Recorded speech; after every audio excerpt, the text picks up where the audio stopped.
ng punchline, di ba? Pero, I mean, speaking of the films of, for example, they're my good friends, Tonette, Dan, di ba?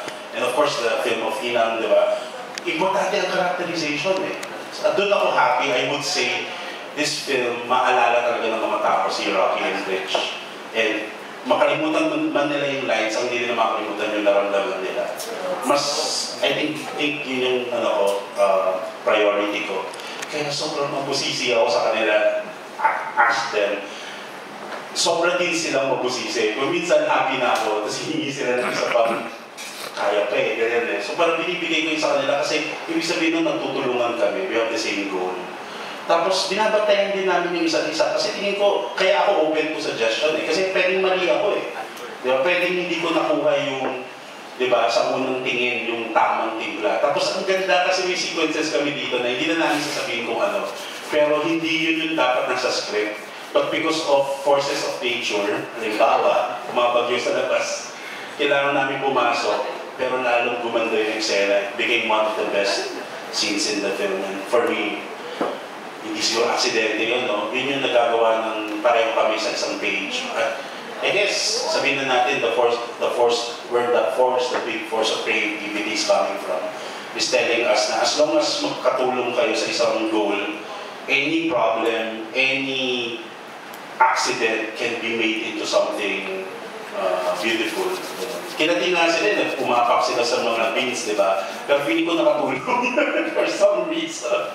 Parang mas naramdaman ata nila, ganito na pala kapag gusto mo ng kape, sige, apakan kita, di ba? Yung naramdaman nila, kinati talaga sila, ikakwento nila yung mamaya. So, nasagot ko ba yung tanong kung ano yung iba? Pero yun, sana pag pinanood nyo, sabihin nyo din sa amin kung ano yung iba na nakita nyo kasi we're excited to find out what we made different. Okay, question. For Joseph and Alex, I'm Kate from Random.com. Kasi yung theme ng movie is rebound relationship. In real life ba, have you ever been in a rebound relationship and how was the experience? Mas masakit kung hindi ka na rin.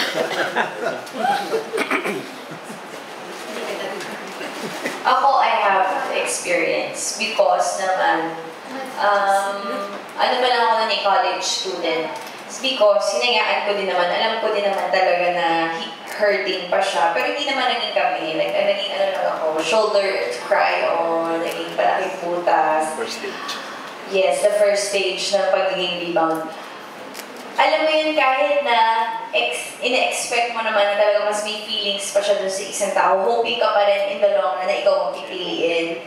Pero ending is, syempre, babalik siya dun sa ex niya kasi feeling pa rin naman niya is may unfinished business sila. So parang, alam mo yung feeling na nagamit ka, nagamit na yes. Yung parang nagamit yung time mo, nasayang yung time mo, nasayang yung moments niyo together. So, yun yung nakakalungkot kasi parang bababa yung diin sa sarili mo, parang magko-compete ka pa. Ako, yun na nangyari sa akin. Parang meron ako silent competition with the ex na parang, bakit siya ba't ba yun ang pinipili? Ano bang meron sa kanya na wala sa akin? And then, I think the moment that you have to compete with another woman, that's the time that you have to exit in the relationship kasi parang a man who really loves you will never let you parang compete with another woman or parang wouldn't let you feel na parang another woman is better than you. Pero ang nangyari naman noon is siya pa rin yung nag-exit. Siya yung tinext niya, kasabi niya, since day one, mangyayari to and I think I have to go back to my ex. Ang tanga ko pang sabi ko pa sa kanya, pag gusto mo ba tulungan kitang manligaw? Sabi ko, ano yung nasa phone ako, masaya pa ako. And syempre, pakit lang, hindi naman ako pinapayagan talaga mag-date. Sabi ko, pero naiiyak na ako, nagka-crack na yung voice. Sabi ko, oh, go! Sabi ko na nga, cute nyo talaga. Tanga-tanga ka ba? Okay, sabi, oh, cute nyo talaga. Naku, I'm a fan. Yun naman sinabi ko pa, I'm a fan. Basta kung kailangan mong tulong ng panliligaw ako, paano suyuin uli yung ex mo, sabihin mo lang sa akin. So, baba ako ng phone, sabi ko, sobrang tanga ko. Diba, gano'n. Sad.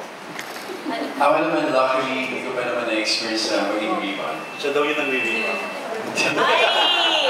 Siya yung minimin pala ni Alex. Yung akin, itago natin sa mga Joseph. Oo. Marcado. Grabe, ano yung may hinihintay dito eh. Tapos yung Alala. Thank you. Thank you. Okay, so we have a question from Jude. Fireworks. Welcome pala Oreo. Thank you for coming. Good afternoon. I have a question for Alex. Here, Alex. Based dun sa title na Rebound Girl, what are certain tips that you can give to your Readers. not the viewers na pwede rin kunan na material for your probably yung upcoming book kasi gumagawa ka ng ganyang klaseng books. Ano po? Anong advice? Meron dito sa movie, meron akong ginawang rules and tips on not how to be a rebound girl. So, 10 yun. Pero sa akin parang lumabas dun, yung para sa akin, kung ako yung nanood ng movie, ang pinakamakikita ko na rule or na para maiwasang maging rebound. Ano feeling ko kasi, di ba lahat tayo tao, yung para sa akin yung napulot ko dito sa movie, lahat tayo, meron tayong hangganan. So, hanggat na hindi ka natututo, hindi ka napapagod, kung ano man yung mga ginawa mo noon, yung mga nakasakit sa'yo, tuloy-tuloy mo lang gagawin yung hindi ka matututo. So I think dito sa character natin, makikita natin yung feeling ng isang maging panahiputas at kung hanggang saan yung kakayanin niya. At kung kailan na siya puputok na because yun na, tapos na, ayoko na. So, yun. Parang for me, huwag na nating antayin yun na magkaroon tayo ng hangganan na kailangan pa natin na hanapin uli yung sarili natin kasi masyado tayo na lost doon sa isang relationship na it's bound to end. So, yun lang. Thank you. Para kay Joseph, what are traits of Alex and kay Rocky na you cannot resist falling in love with ever? Dalawa yun ha, yung character, yung Rocky and Alex. Parehas silang very vocal. I mean, totoong tao talaga sila. So, kapag may gusto silang sabihin talaga nila sila. Di ba parang hindi mo siya, madaling mahalin kasi ang isang tao na walang tinatago. So, yun yung nakita ko kay Alex at saka kay Rocky. I'm gonna add on to this question. Joseph, why then you and Alex work out? Didn't? Oh, okay. Didn't? Well, I mean, Ba't hindi daw kayo? yeah. Why did a relationship actually start? Ano na ba yun? A romantic Period na relationship. ba yun ng ellipsis? Tanungin si Alex. Alex. Hindi, Nandito ba si Jules? Well, okay. Gusto ko na siya. Kishiriment po! No, there must have been a reason on why it didn't work out in the first place. Yeah, but it's Or did it work out? it's not that it didn't work out. Siguro,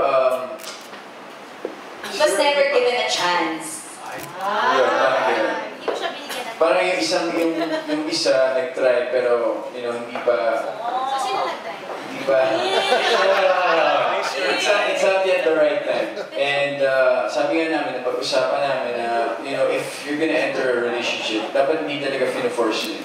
Mararamdaman mo yun. Tsaka dapat ready yung both sides.